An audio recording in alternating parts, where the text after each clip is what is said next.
I'm going to give you, I'm going to give you a rolling start, Jerrod. That's the best way. Sounds good to me. You're looking very fit, man. Big traps. You've been working out.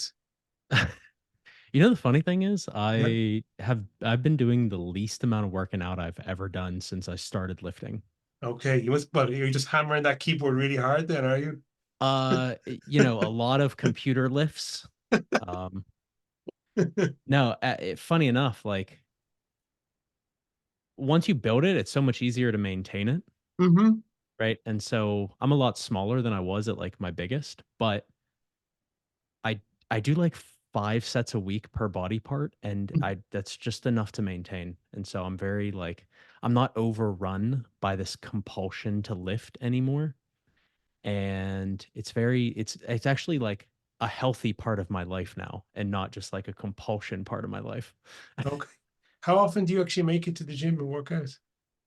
I work out twice a week in my basement with a pull-up bar and an adjustable set of dumbbells. Wow. Damn. Yeah, that's very minimalist, Yeah, but I guess pretty time efficient as well. super time efficient, like less than 30 minutes twice a week. Okay, great. Have you got I know you're married, but have you got kids yet? Have you got a family started yet? Yeah, three kids. Okay, is that like that might be more than last time we spoke? I think so. Yeah, there's always another one. Hopefully there's more. I'd love more. So Great. What ages are they? five. My youngest two are about to be 4 and 3. So basically 5, 4, and 3. Okay, awesome. That's really nice. It's a lovely time in life when they're just about to go to school. But Yeah. So my daughter has her first like little crush, and all she thinks about is the neighbor boy. Like anytime we're like, hey, let's go outside, she's like, is Henry outside? And like yesterday, she couldn't go on a walk with him and his family because I was Mhm. like, no, it's a family walk. You can't go. And she broke down for 35 minutes, just like crying for 35 minutes. And I was like, oh, if this is a foreshadowing, I am screwed. It's funny, man. It's like my son is 8 and my daughter is 10. Alyssa doesn't seem to not it hasn't happened yet. It hasn't kicked in. She has zero interest in boys. It's funny. She's still very much like family oriented and home oriented. The whole kind of the will to rebel hasn't kicked in yet. I mean, it's gonna Yeah. kick in any day now. That's How old like is she? what she's 10, so Oh, yeah. it's gotta happen soon. You know, that's Yeah. a natural part of growing up. And my son, no, again, doesn't seem to have expressed any real interest in the opposite sex at all, which is fine, you know. But Yeah. yeah, it's great. Like they're at that age now where they walk to school by themselves and they help out around the house and stuff like that. And you know, this we're having more kind of meaningful conversations where they ask sort of thoughtful questions, and it's great. It's wonderful. Yeah. Yeah. I definitely see the pluses and minuses to all the ages, all the development stages right now. Cause obviously like the development stages are so much closer together as they're young, and then it spaces out a little bit more. Um, but yeah, it's wild. I love it. I love having 3 kids, even though it's so freaking hectic. Yeah, we never got that third one because we felt at two is just like, okay, you know, we're just about managing this okay now, and we can do that third one and like just dive into the chaos. And we decided no, probably not. Well, that's what we heard was like if you can do 3, which it's not like if you just You have can, to, you right? If have you to, have yeah, the third is there. Um, you can handle 4, 5, 6, 7. It doesn't matter because at that point at 3, you're outmanned, right? You're outnumbered. And so it's like you just sort of give in to the reality of the chaos. yeah.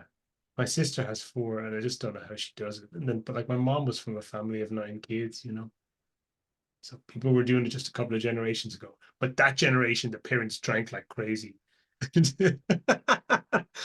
Like my Yeah. grandmother's generation, they drank a lot.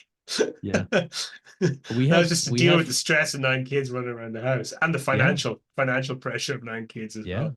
Yeah, what are you going to do? Um we have a few sets of friends that have like 5, 6, 7 kids, Hmm. and they're young too. They like these families still exist out there. Yes. Which state do you live in? Pennsylvania. Ah, okay. And last time we spoke, I think you were working at ClickFunnels, but you've since moved to something different. Nope, still at ClickFunnels. Oh, awesome. Okay. Amazing. What do you do there? So I am the head of email, Hmm. um, which basically just entails being the prime email writer, right? Like there's so many different like lists and so many different brands. There's a lot of brands under the parent company Edison because Russell went on, a big buying spree of like different businesses and in Yes. different niches and stuff. And so a lot of those exist and I don't write for all of them. So it's like when I say head of email at ClickFunnels, people are like, "Oh, did you write, this thing or this thing?" And it's like I write a lot of the emails, but I don't write nearly all of them um, because I couldn't. There's just no possible way. So the way that things have sort of gone is there's another writer who uh, and worked with him. He, this dude's a killer. So side note, if we're gonna actually talk marketing here, here's a lesson. When I came in, this guy was focused way more on speed Hmm. than quality, and that led to like I already had so much to do that I couldn't like really spend a lot of time working with him one on one. Props to this guy because what he did was he started looking at my emails and he would go all the way back in Google Docs to the very first like save of the draft and look at every single draft until completion. And he did this for just like 2 months where he would look at every email from beginning to end, look at how I was changing everything, how I was editing my own writing, like the drafting, the logic flow, everything. And within these 2 months of him just doing this, I reckon like I used to edit like Chief all of his stuff. And now I have nearly complete confidence that I don't even need to look at his stuff anymore. And that's been incredible for me. It's been a huge like headache saver for me. And it's been awesome for him too. And so what we've sort of worked into now is like anything in Russell's voice, I'm the only one that writes in Russell's voice. If it's like a ClickFunnels team email, like from team ClickFunnels, it might be me. It's probably not me though. But if it's Russell, it's like that's me. I'm writing as Russell. Dan Kennedy, this other guy, his name is Conan. He writes a lot of, I would say most of Dan Kennedy at this point. So we've sort of flipped there where I used to be writing the majority of Dan, but he's writing the majority of Dan now. And then I get brought on specific projects. Um, the way that it seems is it's more like anything that has a lot of money on the line, they'll like loop me into the project. But that's sort of the breakdown. So it's a really good setup. I get paid a really comfortable living, which is great. And I don't have to worry about all the freelancing crap that I hate. Yeah, I remember you didn't like that part of things so much. Yeah. But like you before you went to ClickFunnels, like you really went kind of pretty deep into the affiliate marketing side of things, right? Of actually writing for a lot of big lists who were pumping out very high volume email. Yeah. And that was because like my whole real foot into the industry was natural health Sherpa. And so that's what internally we were doing there was just these click drivers. And then so when I left there, that's what I was doing was that's I stuck to what I knew. Um, but then after a while of that, I saw the opportunity of like running the email lists. And this was fortunately for me, it was before that became the next biz op offer Oh, become was an email marketer. exactly become a list manager. Yeah. Um, so I was doing that before that was like the next big push. And so it was just like fortunate that I got to stay one step ahead of the curve because then Mhm. I got to really get my foothold in there doing that. And I had a bunch of good clients. And, it was just like that was the next. that was the next thing. And as I was transitioning out of that, um, into more, what did I do for like a year? I was doing like more marketing director type stuff, like much more higher, planning campaigns and stuff like that, but not even necessarily email. And that just, I didn't like that either. I didn't like that. And there were aspects of the list management that I didn't like either. And what I really just wound up recognizing is that I really liked writing. I liked writing into the Google Doc and being done with it. And it's like, yeah, doesn't everybody? But I ascended to a certain, point where I recognized that and then was able to take everything that I had earned, all the credential at that point, all of the notoriety and all the friendships that I had and connections that I had, and then use all that stuff to actually get the job that I wanted to get. I think funds. Yeah, exactly. Awesome. Hey, no, it's good when you have the realization about what you enjoy and what you don't want to do. It's very important because you can end up like doing something that's lucrative or that just is convenient, and then you start going through the motions. I have a good friend. He's a younger guy, and he's very happy to tell me, "Hey, you're being intellectually lazy, or you're just being too overly pragmatic." And he said that to me a while ago. It's just like you're not liking what you do. I could almost think that you hate what you're doing. Yeah. It's the way you're talking right now. You shouldn't be doing what you're doing. And I was Yeah. like, hey, thank you for saying that. It's good. Man, You everybody can needs shy somebody like away that. from that, but it's good when a friend says it to you. So Yeah. you're right. So Yeah. Everybody needs a friend like that. Everybody needs somebody to like reality check them. yeah, Especially in the marketing world, man. Oh my goodness. Especially in the it's marketing super world. easy to kind of get a bit entitled, like things should be this way. It's like, hang on, you know, the lifestyle I have now, it was like a distant dream for me like 4 or 5 years ago. I'm still have like financial goals that I'm on my way towards and haven't hit yet. But like in terms of lifestyle and freedom, I have total control over my time. I never have Yeah. to go anywhere. And that was kind of my key thing. I was like, I just don't want to go and drive to meetings or commute or do all this kind of stupid stuff that's adjacent to work and is Yeah. not actually work. Yeah. It's kind of crazy that we pretty much all live like even the lower earners of America live better than any like medieval king. Yes, that. And what's And the even what's the even the lower phrase? earners in marketing have a Yeah, great yeah, lifestyle compared to yeah, like even much higher earning people. Would you trade what you do now to be somebody like, I don't know, you have to go to New York and work in a finance house and you're making 350, $400,000 a year and possibly a massive cash bonus at the end of the year, but you're there 70, 80 hours a week. yeah, No, thank you. yeah. Just no way. Not a chance. Not a chance. Well, it's funny because like in the psychological studies, uh everybody wants 10% more, right? That's their goal is they need 10% more to be comfortable. Mm-hmm. And that holds no matter what level of income earner you are. The only time where wealth actually changes your happiness is from abject poverty to sustainability.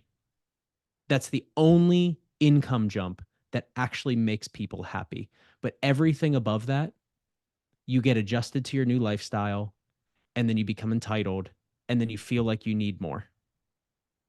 I've heard that, and I know there's some truth to it. I mean, hedonic adaptation is real.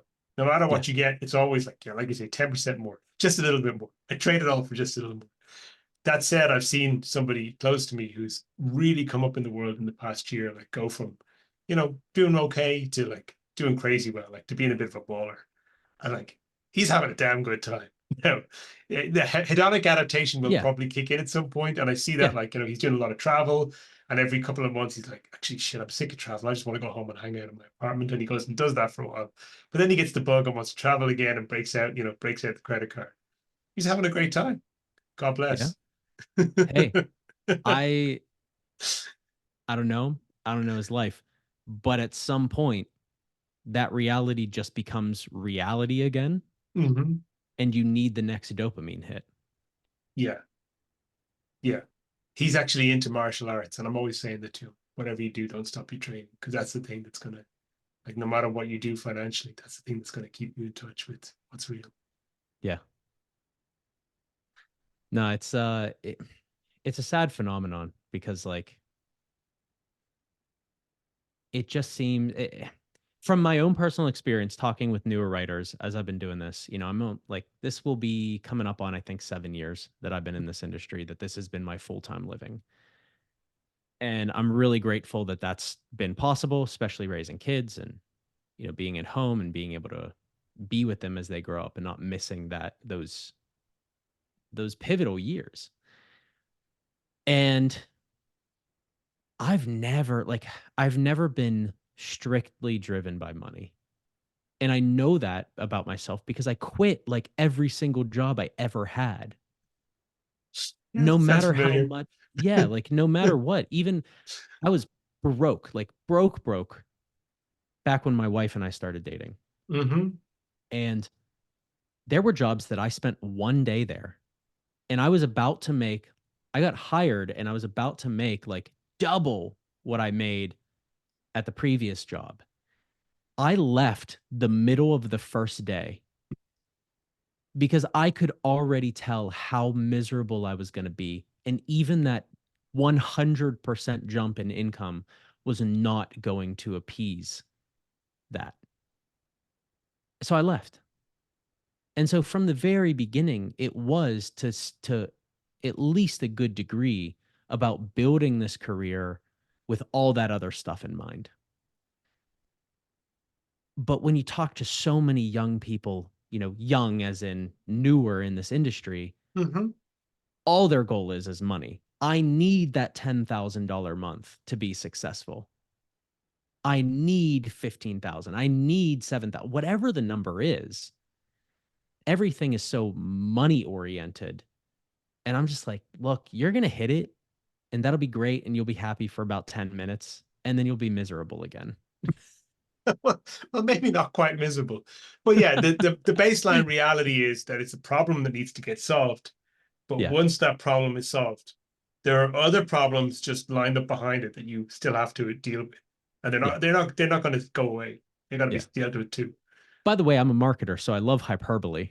I know, I know, I know. Inside of ClickFunnels, how big is it as a company now? Is it become a corporation, or do they still have? Is it kind of still like a sort of small and kind of SME type feel there working there?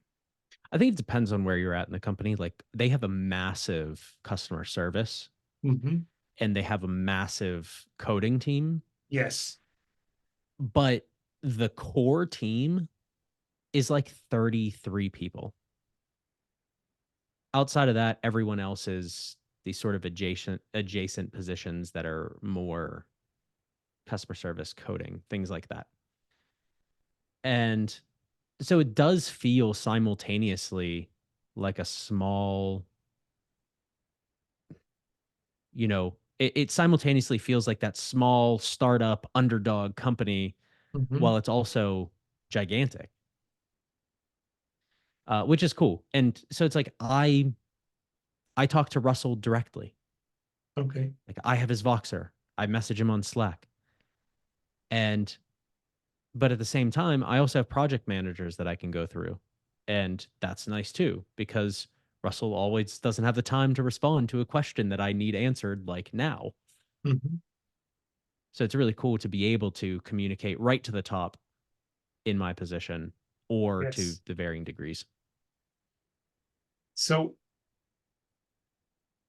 I know, because Russell being a marketer, ClickFunnels is kind of unusual in that it's a marketing driven software company. But it sounds like the fact that there's other brands and other lists inside the company, that it's almost become that that's just one part of it is a software. It's almost like a publishing house. Is that a correct perception? Yeah, I think so. I think it's more geared towards like Russell playing in the sandbox and having fun Okay. doing these other brands. That would not fat chance he ever watches this, but like if he ever were, that would be what I see from the outside is like Russell just loves building new things. And so that's why he does that. Now, he does genuinely have a way to connect all of these other things into ClickFunnels. So I think that's ultimately the justification to like why should we buy this business right now? Well, we can connect it to ClickFunnels somehow. But he frankly just he likes to play in the sandbox. He's the visionary. Okay. Um yeah, I will say it's funny because I know that ClickFunnels and nobody there is under this any other impression. Like ClickFunnels has a different it has a different status than it did a couple years ago because of competition, because of the launch of the new, ClickFunnels 2.0, all this stuff like led to some distaste in a lot of people, especially when you factor in all the competitors that came in and naturally wanted to go after the top dog, right? Yeah. So what do? Like I don't want to say slander, but you get what I'm saying. Like you go after them. That's just what you do as the underdog, as the person who's the up and coming. Here's why this main company stinks, and here's why we're awesome, whether that's price or features or whatever it is. Uh, we just had our like quarterly State of the Union, and I'm actually super stoked with the changes that are coming down the pipeline with ClickFunnels. I genuinely think that this is their opportunity if they implement all this stuff right to like get back to that we're the only ones you would even consider. So to see Russell and the top executive team each come with the vision of these new implementations, it's pretty cool. It feels like the next big growth opportunity for them. Not that I have any other stake other than what they pay me every month, but it's cool. It's cool to see these people who built something so massive now go back to the drawing board and almost like this um aura of starting over, right? Yes. Well, this is I think the difficult side of being in the marketing industry is that things are there's hype cycles, Yeah. and there's all people are always looking for the new thing. I mean, and there was a time in which ClickFunnels was the new thing, and a massive community was formed off of the back of that, and there's a huge wave of excitement and hype. And then hedonic adaptation sets into the market, and people go looking for that new thing. But you know, at the same time, it's a big business with an established user base and technology that's very widely used. It's just quite unique as a technology company that it's very marketing driven, whereas a lot of there's 100 other businesses that are equivalent or have not dissimilar feature sets, which will be maybe the people who've built those businesses don't come at it from that same marketer perspective. They come at it more from the technologist perspective. Yeah. Yeah. And it's funny because there genuinely are services out there that were built by non-marketers. Mhm. Like there's a website builder called Card, Yes. CARRD.co. Okay, Card. Yeah, It's landing amazing. page builder. It's really simple, but it's It's good. amazing. I love it. Yes. I love everything about Card. And I think that they charge way too little for their product. But it's like Hmm. it wasn't built by a marketer. It was built by somebody who's really good at, coding that stuff, who's a really good developer. Um, but I've had a card subscription for 6 years now, and I'll never let it lapse because it's amazing and it's just so good if you just want to put up something really quickly. And I Yes. just noticed more people like over the past year or two seeing card and using it, and it's minimalist ability. I think more people are starting to come around to the idea, like page builders and funnel builders, that they really need to be building funnels for mobile instead of thinking about, the desktop. And it seemed like designers were kind of behind the curve there. They always wanted to make this really nice looking funnel built for a 16:9 Yeah. screen. And it's like, well, people, most of the market isn't there anymore. Like everything's on the phone, and people were really behind the curve of catching up to that. But I think people are starting to catch up to that now. And card is interesting because, I mean, there's some biz ops built around card. There's a guy here in Ireland called Mike Scully, and he's got a business called Casually Convert. He taught himself how to build landing pages on card, built himself a good little business out of it, and then spun that off into a biz op, and now coaches Oh, other people how to, like, basically start a landing page agency. interesting. Oh, that's cool. And it's a great tool because it's so simple that someone who even is a relative beginner can put something that's pretty solid looking with not too much experience. Yeah. I can put together a paging card, which is to say something because I'm like an idiot when it comes to the actual like creativity or building side of things, the tech side of things. Terrible with that. Mhm. It's lucky that I'm half decent with words. Yes. One of the things you did with copywriting is you created a framework called PWAT. And I think that's something you came up with years ago, but I still hear people talk about it regularly, and I still know quite a lot of people use it. So do you want to explain what that is a little bit? Yeah. Well, first of all, that's really cool to hear that people still talk about that. And just to be very like explicit, because I never like to say I created it.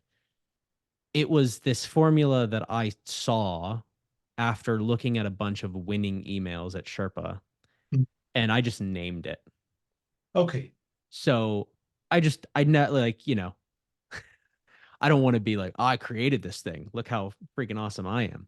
Well, you Um, put a framework together based on what you saw as valuable patterns. yeah. It's still So IP. yeah, I gave it a name. I'll take that. I'll take that much. I gave it a Okay. name. But PWT stands for problem, why that problem, W stands for why that problem exists, or actually exists, why that problem actually exists. A stands for the agitate the problem, and then T stands for tease the solution. And it's just this simple framework that is not restrictive like templates are. Yes. But it's not so open-ended like something like AIDA that everybody hears about when they get into copywriting. And a lot of the things that I've done trainings on, that I've made presentations on, really comes down to my own experience with asking questions and wanting concrete answers that I can't find concrete answers to. So, for example, AIDA. Okay, well, so how do you convince somebody with an AIDA email or, persuasive flow? Well, you get their attention. Okay, but how do I get their How? attention? Yeah, exactly. What does that even mean? Right? And so if you follow that sort of that AIDA formula, well, PWAT is AIDA, but the next level deeper of asking the question how. So it's like in my head, if you took AIDA, you could create any number of formulas that are just sub formulas to AIDA because you can just create different ways or think of different ways to get attention. And so PWAT, I just think is powerful because it's just one way to get attention. It's you call out their problem in either a direct way or a roundabout way or with a story, however you call out their problem, you're calling out their problem. And so they naturally associate with it. So then W, why does that problem actually exist? Okay, so we had attention. Now, how do you build interest? Well, you give them a new piece of information. And that new piece of information is almost just like the reverse, right? It's here's why, or sorry, I'm thinking of a different thing. why that problem actually exists is that new piece of information that builds interest on top of the problem that you've gotten their attention with. Okay, so then it's like get attention, build interest, build desire. Well, how do you build desire? Well, you twist the knife by agitating the pain point, right? Because the more that you agitate their pain point, the more desirous they become to solve that pain point. And then tease the solution coincides with the action part of AIDA. And you're creating that information gap so that they feel the need that if they've associated with and felt compelled by the rest of the email, you're now just putting that cherry on top where you're like, hey, I'm going to show you the solution here, but I'm not going to give it to you in this email. I'm going to create that information gap that, you know, us marketers should be great at, that open loop. And that's what gets them to actually take action, is creating that tease. So again, it's a sub, I would just call it a sub formula. And the beauty of it, again, is you can sort of draft with a very strict, like you can put PWAT in a Google Doc and fill in each section and then go back and craft the actual email just out of that and just, you know, write copy that flows now, right? So take each one of those sections and just actually make it flow together, and then you have an email. But you could also take that draft and totally revamp it and have something that doesn't even look like an original PWAT structure. Mhm. So it just helps getting that thought process out, and it helps getting a good logical flow. I like it. So, because you like that when you taught, I remember you teaching that several years ago on in Copy Accelerator, and when you taught it, you were teaching PWAT as a formula specifically for writing very short emails Yeah, that were basically for affiliate promotions or anything where there's a landing page, the landing page is optimized for the conversion, and there's no need to try and sell an email. You are just trying to move that person from the email onto the landing page. exactly. Does that framework still hold for the kind of work you do now, where it's more personality driven like ClickFunnels? Absolutely. Absolutely. Because it's just all principles of persuasion, right? People like to be justified in the problems that they're facing, right? They don't want to be told that they don't actually have a problem. Uh, People like to have open loops. They like to be teased. People like um, the A section obviously is agitate the problem, and it's like people do like to be agitated, right? Like just watch the news. There are tons of people who really enjoy watching the news. They'll say they don't, but they love watching the news because they get stirred up and they get angry and they love that anger. Like deep down, they enjoy being angry. They feel righteous. They feel Yes. righteous. Yeah. So people do like to be agitated. But I also have this like other way that the PWAT can flow. And so the other A section becomes accelerate the solution. And so you know, if that's the way that the email naturally flows, depending on, you know, what sort of, like, are you writing in a very negative tone with the email? Are you trying to put more hope into the email? You can use either one of those ways. Um, but people like to imagine the dream scenario, and they like to imagine that that dream scenario is possible for them. So these are all just principles of persuasion that you can write an email around, whether it's 100 words or 500 words, because you can go into depth around, for example, the problem section. The problem section could be one line.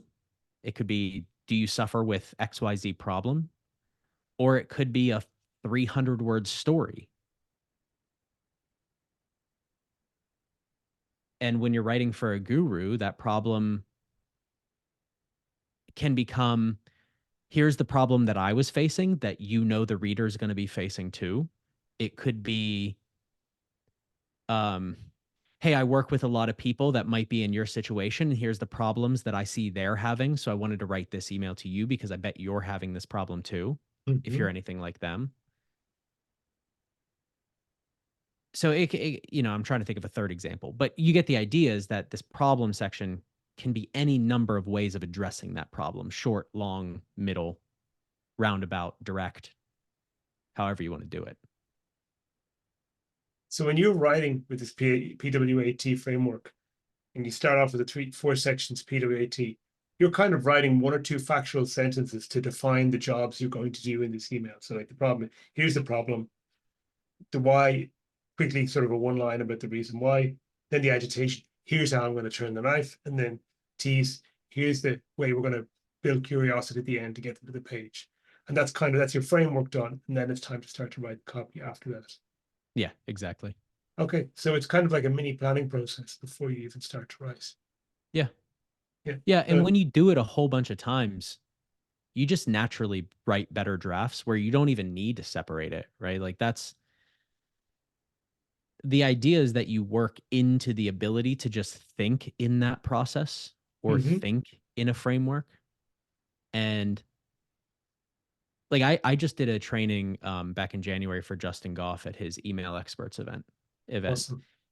And it was just 7 different frameworks. It was 7 more winning frameworks.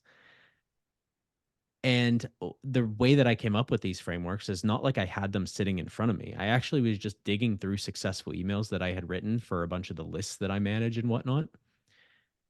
And I noticed, same thing with PWAT. I was just looking at these winning emails and I was like, oh, this is one that I used like the same idea with this email in this niche. And I would look at them and I was going through point by point. Oh, they follow a very similar framework with these very concrete sections. And so I went through a bunch of winning emails and I found 7 more, types of frameworks that I used uh, to craft winning emails. And the reason that I like doing that sort of in reverse and not creating the framework first, but just seeing what works and then creating a framework around it, is because you're verifying you're verifying the thing before you come up with the thing. Yes. With what you do, how does your week break out? How much of your time do you think you actually spend like writing and generating new marketing ideas, and how much of it actually spent studying what's out there and what's working? I do I do not spend a ton of time studying what's working. So I still do, like, I'm still part of a mastermind, right? I'm still Hmm. part of a very small email thing with somebody that I highly respect in the industry, Joey Persia. Oh, Joey's cool. Yeah, Joey's great. I love Joey, and he's always been somebody that I've had a tremendous amount of respect for. And I still super value his opinion on my emails, because it doesn't matter how long you're in this game, like you still miss your own stuff because you're too close to it. Hmm. Right. So there are times that I totally miss that I'm clearing my throat like crazy and I don't need to be. Yeah. And so as far as like, do I actively go out and subscribe to a bunch of lists? No, I don't. But I do pay attention to the emails that are in my inbox. And I Hmm. do take note of things that I like, things that got me to open, subject lines and things like that. And I'd say that's not like a huge portion of my week. It's really just an ongoing thing that I pay attention to consciously or even subconsciously. In terms of creating, marketing ideas or, things like that, I don't do really any of that, honestly. And I kind of love that I don't do any of that. The beauty, the beauty of ClickFunnels for me, this would be like, this would be a huge downside for some people because they want to have a lot of that control. Russell's the visionary. So Russell has the idea that he wants to be written about. And so to some degree, like, I'm an order taker, and that's fine by me. Like there were definitely points coming in where I was like, well, why can't I write the email, or like, why can't I write a campaign like this? Because I think that this is going to work well. And it's like, Russell has this idea. It's his company. It's his offer. Write what he wants to write. That's what I was hired to do. And so I'm fine with that. I love that. Uh, I realized that I don't want to be an entrepreneur. Like, I want to be a really good writer. That's what I care about. And to be a really good writer, I don't also need to be this really astounding creative marketer, because I'm not that person. I'm honestly just not. I'm not a super creative, uh like, trying to think about a campaign.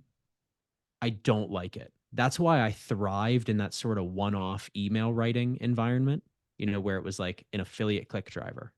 I thrived there because I wasn't trying to think about campaigns. Just So shooting even bullets. now, yeah, exactly. That's exactly it. I got a handgun. I got 6 bullets in the Pew handgun. pew. Exactly. None of those bullets have to be connected with each other. So that was like, that's how my brain works. Um, so coming into here and now having to, think about campaigns in this sort of processed way, I've very much had to structure them. I very much had to sort of have the framework of like, okay, if I'm writing 7 emails for a cart close series, then email 1 is this, email 2 is, this 30,000 foot view, email 3 is this angle. And I have that. So over and over again, I just sort of know what angles I'm writing. And now with AI being so good, like, I use that as a second brain, where it's like, okay, I know I have 7 emails to write. I know email 1, 2, 3, and 6 and 7, but I need 4 and 5, and I'm just banging my head against the desk for what I can write about. Okay, Claude, give me 20 ideas for for emails 4 and 5, and explain why you think those emails would be effective. This is a question. I mean, I do use AI a bit. I have to say, I don't probably use it as much as everyone else is saying I should be using it. Um, with that said, I don't really, it can be very useful at times. I don't really super enjoy using it. Some people seem to really love it. Um, but then there's also been, I think, a lot of hype where people said, "Oh, it's doing this or it's doing that or it's beating my controls." Blah blah blah. I'm writing a sales letter in 2 hours. I'm like, okay, but it was so hard. It's so hard to get people who don't have maybe a vested interest or you know maybe just they're too deep in it to actually look beyond. Is it actually making things better? And I saw someone recently talking about, you know, is AI something that's making you more efficient or more effective?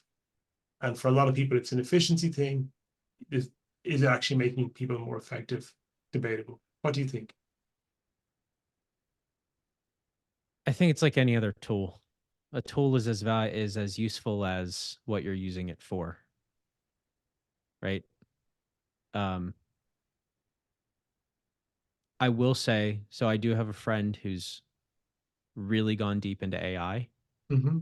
and I've seen copy that he didn't touch that I was like, this is freaking good. Like, this is really freaking good. And I would never have guessed in a million years it was written by AI. Um, but he spends a lot of time getting good at prompting. And so I guess for the pragmatic question of how much time are you spending prompting versus how much time would it take to just write the email? I think that's going to be that's going to be different for everybody. And I think that there are genuinely some types of projects and some types of sales letters and some types of emails where you can just buy like a prompt pack and it's going to be useful for you. So that's from the pragmatic side. Also, again, it depends on how you want to use it. Um, I think that if I had to take a guess, it hasn't really stuck with you so much because you're an artist type. Do you I don't see myself that way. okay, and so not let me not say artist. You have a genuine vested interest in the quality of the outcome from the human standpoint. I like the words to have feeling. And I feel Yes. like the words come out ugly and they don't have feeling when it comes out Okay. of That's all I meant by artist. GPT. Yeah. I like the words to have feeling. They have to have emotion in them. And I don't feel it has emotion in them. Yeah. So, but other people don't care about that even in the slightest. True. Yeah, of course. You're Literally absolutely right. all they want is to find the next winning email or to be able to pump out enough emails to make 10 grand a month or whatever the drive is. They don't care. They do not care about the quality of the words themselves. That's a great insight because the last thing I can use it for was 2 days ago, and I had to write an editorial piece for one of my clients, and it was about a subject related um, to traffic costs. So it was sort of this is kind of like a finance type, economics type subject, and so I was like, I want to structure this like a legitimate piece of journalism.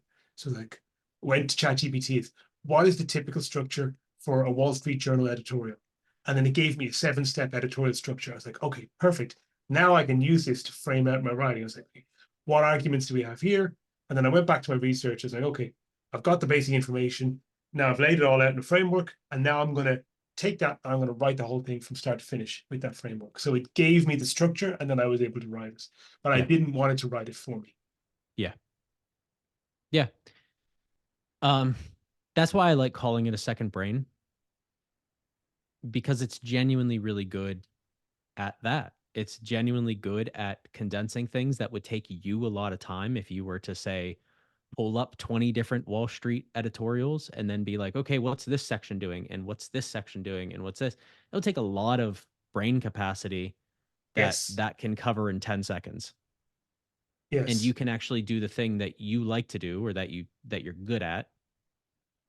And so again, I think a lot of it just comes down to what do you want to use it for? Um, I fought against it a lot because like I'm the type of person I would never hang a piece of art up in my house. Like I have a lot of art in my house. I would never hang up a piece of art that's AI. Even if it's the most beautiful picture in the world, I know that no human sweat went into that. And that takes a lot of its value away from for me.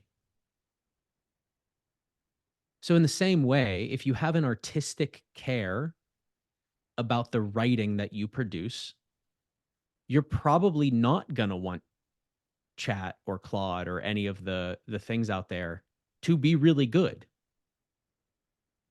because you don't even want to use it like that. Yeah. Absolutely. It's a very good insight, and we all have our blind spots and prejudices. And yeah, it's like uh, So I like, and again, I am still very curious how this whole AI experiment actually plays out because I think I'm with you in the terms of is it actually valuable? Like there are things that it is valuable for. Yes, absolutely. Is it a overall plus for humanity? I don't know.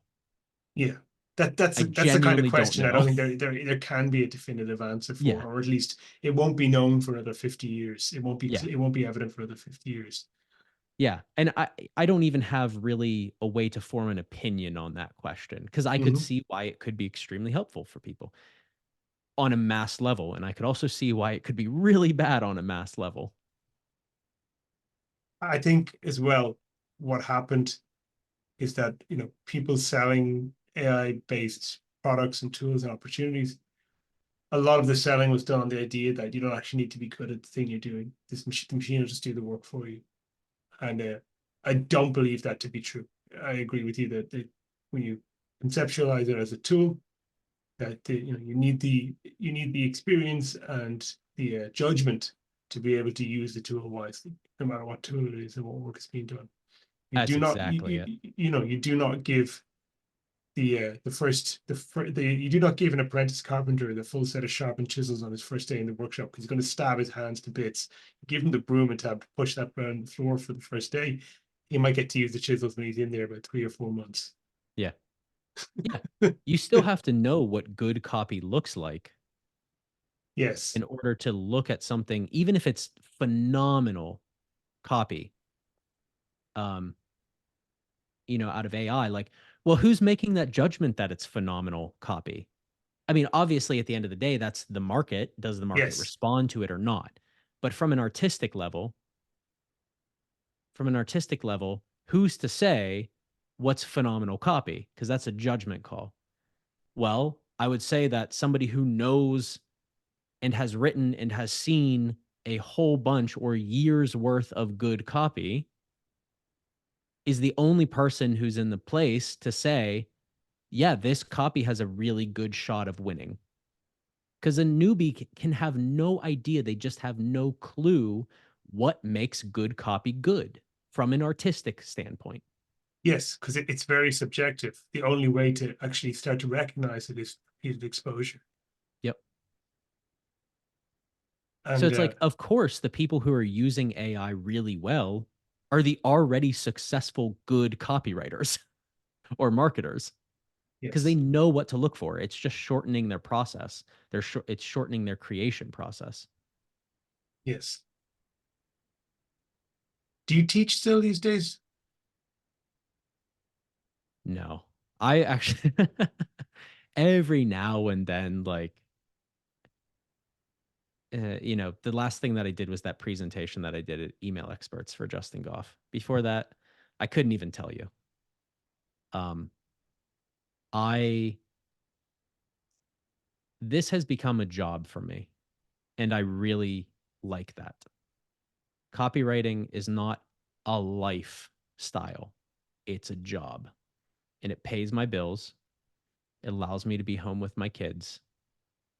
It allows me to give them a good life, and I'm extremely grateful to be in this position.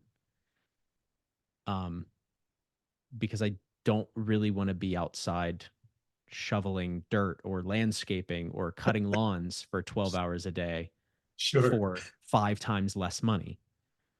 So I'm extremely grateful.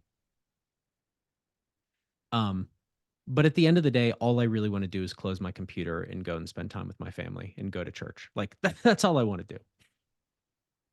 And you can. Yeah, exactly. I can. So in terms of teaching, I tend to just stay in a hole.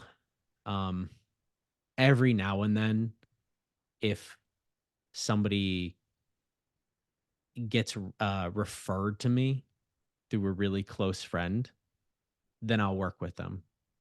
But it is not something that I ever promote.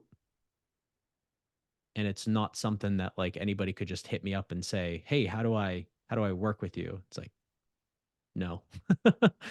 You don't. That's the answer. I love it. No, I mean, look, there's a lot to be said in favor of having strong boundaries on what you will and won't do, having restraint, and knowing not to overstretch yourself. I've tried a lot of different things over the last 5 years. It's like worked my way into this marketing space, and I'm now kind of at a point where I'm like, okay, I know what I really don't like and what doesn't feel good, and I'm like, okay, that strips away a lot of the possibilities, and there's a limited number of things I can do now, and that makes decision making a bit easier. Yeah. But for a long time, I didn't want to admit that to myself, and I'd be like, I can try a bit of this, and I can do this, and yeah, I don't really like this, but you know what? It's expedient, and I'll just go ahead and do it anyway. And that's a recipe for misery. It's like, Yeah. that saying, like in the beginner's mind, there are many possibilities, in the expert's mind, there are a few. Yeah. Well, I think that like a lot of the reason for that is like the more experienced you get, the more you are, if you're honest with yourself, you say, I just don't want to do this shit, you know. Yeah. And whatever's left after you get rid of all the stuff you don't want, that's the Yeah. stuff you're going to do. I was like, okay, I can enjoy this. Yeah. That that obviously comes when you start making a certain amount of money, you know, as you start making more, you start being able and needing to be more qualifying in everything you take on. Um and it's like I I genuinely do love helping people. It's why most of my students I've never charged a single dollar to or from. I've never charged a single dollar of. There we go. And it's because I every now and then just see somebody that, man, I just want them to get their shot, right? I see drive in them. I see that inkling of natural talent, and there's just a sea of people that are competing against them, and they have no idea how to get that first client or get that first opportunity. And so it's been very rewarding to be in a position where I've been able to see that person and help them. There's a lot of good feels that come from it. There's a lot of goodwill that comes from it. Um, and I want good people to win, right? Because there's a lot of crappy people that are drawn to this industry. And so if there are good people that I can help win, then I want to do that. Um, so yeah, I don't know. I don't really remember exactly what brought me onto that topic, but it's just I'm thinking of specific people that I've helped that are, you know, that I've ultimately these are people who are ready to do the work, right? They do the work and they're ready for that opportunity. And that's so few people compared to the number of people that come into this world that are like, how do I write my first sales letter and make $15,000 from it? Whereas like there are fewer people who are like, I will write an email for $10 if somebody will just hire me for $10 to write an email. Yeah. And I like those people because those are the people that are writing before they're even paid to write. And Writer's right. exactly, that was one of the first things that Chris Orzakowski, before I had a Another single very penny, cool dude. I love Chris. And Chris was my first mentor. And I hired him back when he was actually even taking on, he might actually still do, I don't even know. I know he wasn't taking on mentees for a long time because that was something that he really didn't like. But I got in with Chris at like the stupidest low rate you could ever imagine because this was like 6.5 years ago. And that was one of the first things he said. He was like, writers write. So we started talking, and I had actually written some stuff before this, but that's been in my head. That's been in my head since I got started. And so there's so much that Chris said to me that I say to anybody I'm helping because it was so true. And they're just like principles of success, right? If you want to get paid to do the thing, well, just go start doing the thing. You do it long Get enough, eventually somebody will pay you. Eventually somebody's going to pay you. Yeah. So I do actually have one person right now. They're not like a mentee or anything like that. They they sent me a LinkedIn message in a way that was really genuine, and like this was another instance where I was like, okay, let's jump on a call. I want to see how I can help you. I do not have the time and capacity to treat you as like a full-on mentee, but like I'm open to 10 minutes 10, 15 minutes every week to just chat what you're doing, try to guide you forward. And man, to this guy's credit, he's been doing crazy amounts of outreach. Um,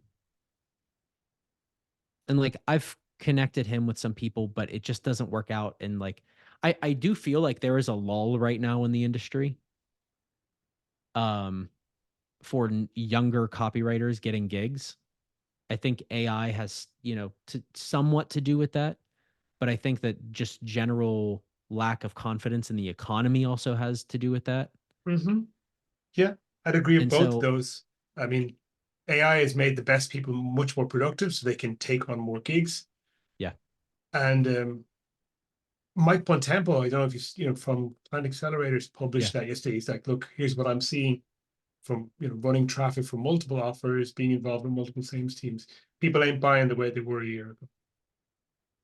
yeah. Quick side note, that's one of the things that I'm really curious about what happens with AI in marketing because everything's just going to get flooded with offers in the Mm, DR space.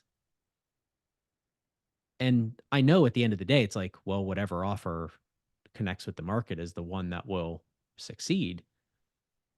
But to some degree, I don't think that number of offers makes it any better. I think yeah. it makes it less possible for one offer to do really well, which is why, like, okay, you look back at Magalog days and they could have an offer that ran for years in the health space. It's like you couldn't do that online, right? Yeah, there's every now and then there's one health offer like Venus Factor that just crushes forever for some reason. But the majority of offers have a way more limited lifespan now, and that's because of the number of competitors. And so if every competitor can 10x their productivity now, you're going to have winning offers that in my head the only logic is that winning offers win for way less time now, for 10 times less time now. Mhm. Yeah, I can believe that. I know from talking with some friends who do buy a lot of paid traffic, which I don't yet. That it's like if something's working, like hit it hard because it ain't gonna last for long. Get everything get all the money off the table you can while it's working because it's not gonna last for long. Yeah.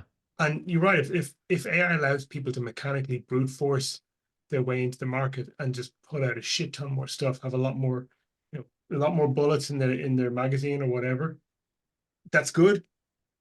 But that means that the market becomes a noisier place, that people become more fatigued generally, and that any one individual offer has a lower chance of breaking through. And then I think, okay, like why does personal branding keep becoming a bigger and bigger thing? I think Andrew Tate was talking about this recently, and he, for whatever criticism people have of him, he's got a lot of insight. He's got some big offers out there. But he was like, okay, people are still going to spend money on ads, but just having it doesn't matter like who it comes from has never been more important. Yeah. There has to be a personality attached to it. He knows how to speak to his audience. Mhm. Yeah. Yes, Um, I'm but not like I'm not even a fan of him, but like the dude knows how to be a marketer. oh yeah, but like the stuff that he's put out, like his products and programs, like they're not in any usually meaningful way dissimilar to other products you can buy in the market. And we've got to that point now, like that, he like someone like him has a lot of dominance in his space because of who he is. People are buying it because of him, Yeah. where they could get the same information in different formats elsewhere. But And like probably better formats and better. maybe Yeah. I haven't, the only one of his programs I ever looked through was the very first one, like the Hustlers University from like 5 years or 4 years ago, maybe 21, 20 or Yeah. 21. And I was surprised how good the advice was. Oh, Like, really? yeah, I'd say Okay. you can find it on YouTube for free. Like it's really brutalistic, like back to basics advice, which is basically, you know, like live like a peasant, eat ramen, don't do anything except exercise and work. And you're not allowed to have a girlfriend. You're not allowed to do shit except work until you get some money and nothing. And like, even just the simplicity of like, what is a business? A business is a mechanism for, you know, basically getting out there and putting money into a bank account. Everything else is kind of sort of not that important. That's what a business does. Like so, just like the like real brutal back to basics philosophy, I thought was pretty cool. But Yeah. like when he launched that, he was, he had his niche, and now he's so huge. It's like, lots of people are buying from him that wouldn't buy the same information anywhere else, even though it's available in 100 different locations. Yeah. And the more AI puts out, like helps people put out tons and tons of offers, the I think the more the personality, the who, becomes important, more important, increasingly important. Because what else Yeah. is there to differentiate? Yeah. Point of view. I mean, there's nothing, right? There's nothing else besides the personality. Um, I think, offers have the common thing in copywriting is always that unique mechanism, right? Um, and it takes time to come up with a really good unique mechanism. And when a unique mechanism hits, that's in my head, that's what gives an offer staying power. But again, if you can just pump out 70 unique mechanisms and offers a day or a week, you just you don't have that power anymore. And so the only thing that people pay attention to is who they're listening to. Mhm. I mean, look at TikTok, right? Like these people, they're nothing but like a dancer, or they started lip syncing something. And all of a sudden they're like multimillionaires with offers and stuff. They have no credibility in anything. Literally, they have no credibility for nothing. They have no credentials for anything. And they're multimillionaires simply because they got the attention. I'm actually to say I'm willfully ignorant about TikTok. I really probably should, as a marketer, I should be better informed about it. I know there's people making crazy money and like this, people becoming overnight celebrities there. But it's just like I just feel like it makes me feel really old. Yeah. I just don't want to look at this. Yeah. No, it's pretty wild. I mean, it's honestly it's crazy. And like, hey, I don't really have any uh m- moral objections to somebody being able to dance on a camera and all of a sudden get massive sponsorships. It's just kind of crazy to me. It's just honestly mind-boggling. That's all. Hey, does it become more that way? Does it go in a different direction? I don't know. I think next couple of But years is going to be a bit of a shakeout. yeah, I was curious. Who was I listening to? They made the point that you have marketing that goes two directions, right? Attention span is going two directions. You have the people who consume off 7-second videos, and you have the Mhm. people who consume off of 4-hour podcasts. I don't know. I think we all do a bit of both. I know I definitely do a bit of both. I think when you're really interested in things, you'll sit Yeah. through that 4-hour podcast. And I think if you just, if you look at the prominence of Joe Rogan, right? There are a lot of people who just genuinely enjoy learning about new topics, and they find the conversation and the lack of reason for the conversation. Literally, the conversation exists just for the sake of the conversation. It's not leading anywhere. It's not leading to a sale. It's not leading to, go buy my new book, go watch my new movie. It's just Joe is interested in somebody or a topic, and he's like, let's bring him on and talk to him so I can ask questions. Yeah. Yappers yapping.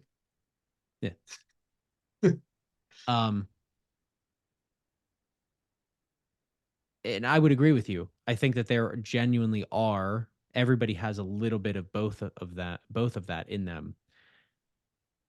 I do think that you're definitively going to have one or the other more. if you look at general society, I believe it's going to be way more the 7-second consumer. Oh, yes. Well, and here's my reasoning for that.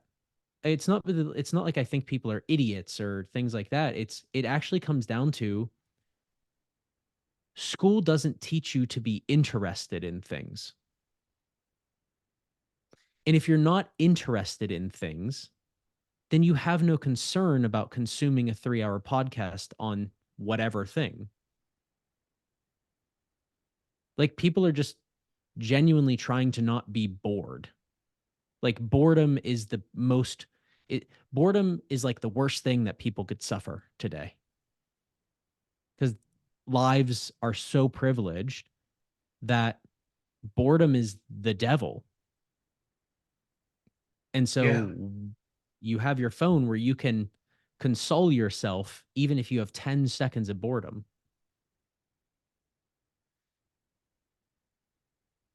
It's like go talk to the everyday person. They're boring. Most people are just genuinely boring. Like Um, that's why as marketers, it's fun to be in a room with other marketers because you could disagree for 3 hours on a topic and it's like a genuinely fun conversation because you're just talking to another person who's passionate about things. it's a serious challenge when you're trying to like market to the general public. Is that um, when I talk to people who are outside of our industry, which I do, you know, and I'm doing more of now because I'm selling lead generation.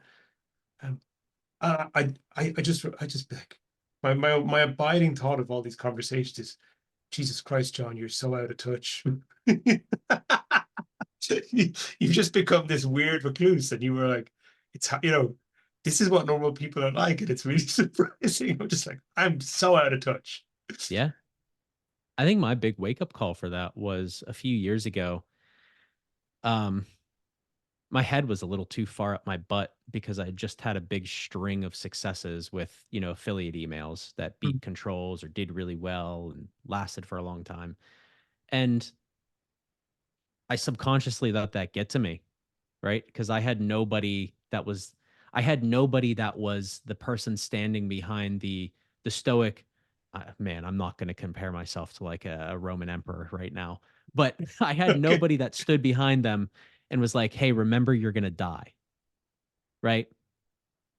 Because when you get success, naturally people that want to surround you are yes people, which is why earlier when we were talking about it's so genuinely valuable to have that person who can just gut check you. Yeah. And so I had the PWAT thing and launched the course with it and did the trainings on it and then had a bunch of really good successes with email and was surrounded by people who just nonstop praised me. And Gassing they you didn't up. even exactly they didn't know me. I didn't know them. Um and then I just got my butt handed to me in a bunch of split tests because I was writing to like a different type of list. Still in health, but it was just a different type of list that I didn't understand. And I was like, what is going on? Like, why did I just fail this miserably over and over again? It's because I didn't understand who I was writing to. And when I went back and I looked at the emails that beat me, I was like, these look like they were written by somebody who doesn't even speak English. Like, how are these winning? Well, it's because they were so simple, even though they had bad English, they were so simple that they just connected for some reason. I love it. I love it. I love it. I've had that experience lately too. I've been, there's a guy called Jeff Miller out of Florida, and I went and did his program, and like the model he teaches is kind of lead gen agency. So I was like, okay, I'm going to be making Facebook ads, and we're like he's showing us all these like frameworks and templates for ad creatives that he puts together. And like they're so basic. It's like this can does this really work? Yeah, it works.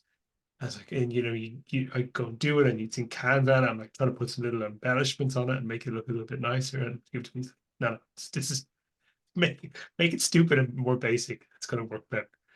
And I was Yeah. like, there's so much internal resistance to that. I was like, and he wants like size 70 font, so you can't put more than 10 words on in the image creative, like this kind of stuff. Like he's like, the less words, the better.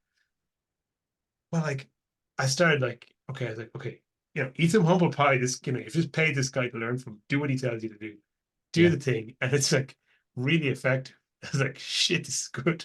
And then I was like working with a client of mine, and he's like, has a pressure washing business, so he's like a very straightforward country boy, real blue collar dude.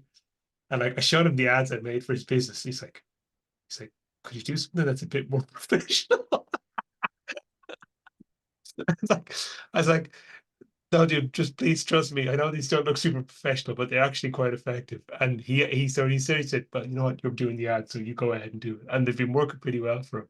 But it's just like so funny. Like the more stupidly basic shit you do, often is just the easiest for people to consume and digest.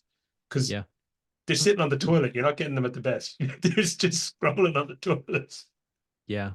I've had this really like big desire to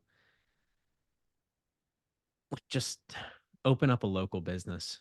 Not even like a brick and mortar, but just like a local service business. Mhm. Because most people have no idea about the marketing side, right? And I ran a brick and mortar print franchise. So like I know local business owners. I networked and talked with a lot of them and they don't know the first thing about marketing, right? It's this mentality of build it and they will come. We'll just offer a really good service or a really good product. Like, what's unique about you? Oh, I'm really good at what I do. It's like, okay, but so are a lot of people. And man, I think with how flooded online is getting, there's so much opportunity for just the blue collar laborers who want to go start a pressure washing business or who want to go start a handyman business and just learn marketing, right? They don't have to be marketers, just learn the basics of marketing.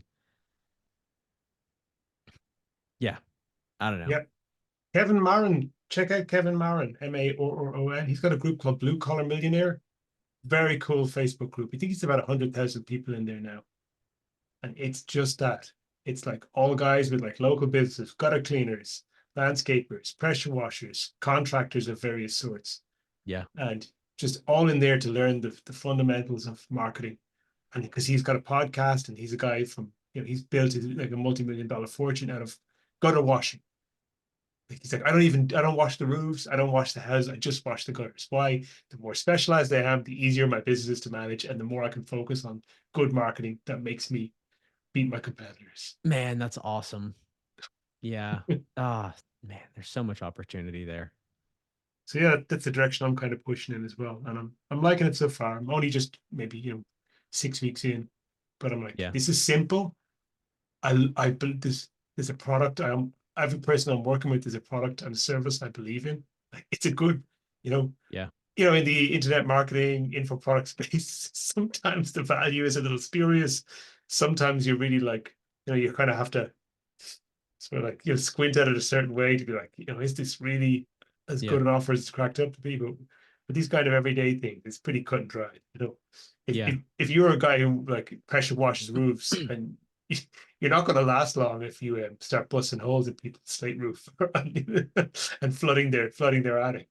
Yeah. And with like service-based stuff, you don't have to like they don't have to do anything, right? If you sell biz op stuff, you could actually sell the best biz op thing in the world, but 99.9% of the people that buy your thing are not going to do what you tell them to do. And so they're going to fail. And it's like, yeah, obviously there's personal responsibility there. Like, don't come complaining to me if somebody told you what to do and you didn't actually do it. But still, like as someone who genuinely cares about getting people results, I just could not even feel good about knowing that the success rate is so small, even if it's not my fault. Yeah, there's And that. so with a service business, like there's no risk of that. You do the job and people pay you and they don't need to do anything. Kind of how I'm thinking myself too. Jerrod, I think I better call a wrap on this call. Sounds good, man. I usually do these for 45 minutes and we're in for 90 already. But I hope it was fun. it was great. It's been great talking to you. This will get published about 6 weeks out. Cool. And I normally ask people, where can people find you? Because most people want to be found. And it sounds like you don't want to be found, though. I'm just fine the way I am. Don't come looking for me.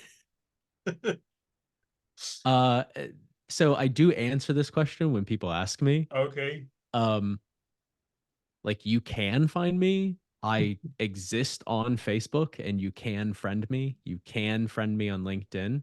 Mhm. Uh if you message me on LinkedIn, I most likely will respond if it does not seem like a spam message. Um, but no, there's no website. I mean, I have a website, but like again, you're right. I don't really want to be found, but I'm happy to connect if people wish to do so.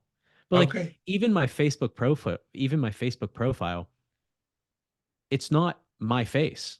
It's literally the back of me and it's a picture of me holding my daughter's hand because I don't want that's what I want. I don't want to be like out there.